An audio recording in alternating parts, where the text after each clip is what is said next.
और हमने बोर्ड पे राइट भी किया है, play dry Holi, save water, save earth. तो क्या है ये सब? आपको पता है होली क्यों सेलिब्रेट करते हैं? बताओ। आप बोलते हो Holi is the festival of colours, रंगों का त्योहार होता है, होली होता है ना? इसलिए मनाते हैं। किस लिए होली पे रंग गुलाल लगाते हैं? किस चीज की खुशी मनाई जाती है इसलिए? तो आज ना मैं आपको एक बड़ी इंटरेस्टिंग सी स्टोरी सुनाऊंगी कि हम होली सेलिब्रेट किस लिए करते हैं।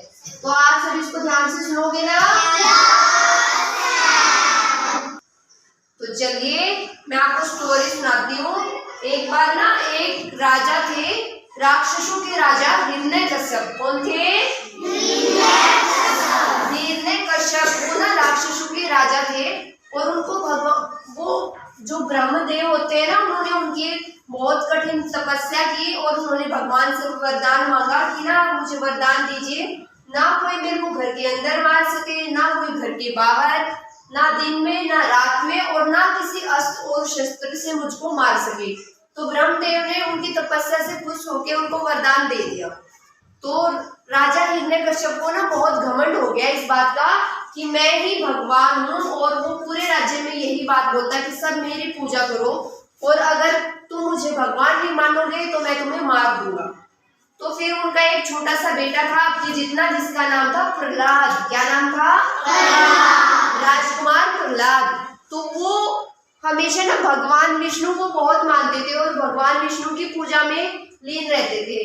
तो वो जब राजा हिरण्यकश्यप को पता चला कि मेरा खुद का बेटा ही, मेरा खुद का पुत्र मुझको भगवान नहीं मानता है, तो और सारी प्रजा कैसे मानेगी? तो वो प्रहलाद को बोलते हैं कि ना कोई भगवान नहीं है, सिर्फ मैं ही भगवान हूँ, और ना आप मेरी पूजा किया करो।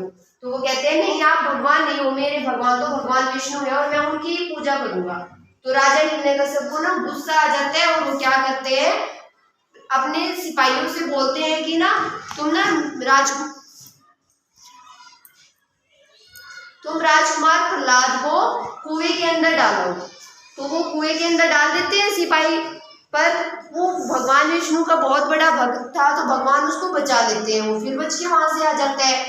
फिर बोलते हैं कि ना आप जाओ और इसको ना पहाड़ से नीचे गिरा दो। तो वहां से भी भगवान विष्णु प्रहलाद को बचा लेते हैं। तो फिर जो राजा हिरण्यकश्यप थे ना, उनकी एक बहन थी राक्षसी होलिका। क्या नाम था उनका? राक्षसी होलिका। तो होलिका को भी वरदान मिला था भगवान से कि वो उसको ना अग्नि में कोई भी नहीं जला सकता, वो कभी भी अग्नि में नहीं जल सकती। उसको ना भगवान ने एक कंबल दे रखा था कि अगर आप इसको उड़ के कहीं भी, चाहे कितनी भी अग्नि जल रही हो, तो आप उसमें ना जलोगे नहीं। तो वो कहती है कि ना आपने ना भाई सारे प्रयत्न किए लेकिन प्रहलाद को नहीं मार पा रहे हो, मैं ऐसा करती हूँ आप ना अग्नि जला दो और मैं प्रहलाद को अपनी गोदी में लेके बैठ जाती हूँ, मैं तो बच जाऊंगी और ये जल जाएगा और मर जाएगा। तो राजा हिरण्यकश्यप अपने सिपाहियों को बोलते हैं कि अग्नि जलाओ, और होलिका प्रहलाद को अपनी गोदी में लेके बैठ जाती है। और वो जैसे ही बैठती है, प्रहलाद अपना वही हाथ जोड़ के भगवान विष्णु को याद करते हैं, और जो होलिका जिसको वरदान मिला था कि वो कभी भी जलकर उसकी मृत्यु नहीं होगी, वो अग्नि में जल जाती है और राजकुमार प्रहलाद बच जाते हैं। उस दिन के बाद से बेटा होलिका दहन स्टार्ट हुआ था कि होलिका, बुराई पर अच्छाई की जीत हुई थी। कौन था बुरा? राजा हिरण्यकश्यप और उनकी बहन बुरे थे ना, वो बुरी भावना से उस बच्चे को मारना चाहते थे कि हम ही भगवान है, हमारी ही पूजा करो।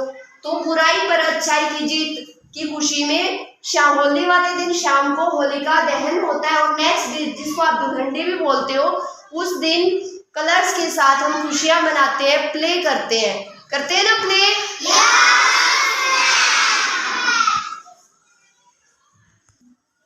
तो अब आपको समझ में आया कि होली किस लिए मनाते हैं? किस लिए मनाते हैं? कौन बताएगा? ये साक्षी स्टैंड अप। अच्छाई और बुराई, अच्छाई की जीत होती है यस, इस दिन बुराई पर अच्छाई की जीत हुई थी ना जीत? और उस दिन के बाद से होलिका दहन किया जाता है। होलिका कौन थी? राजा की बहन थी वो, और प्रहलाद की क्या लगी?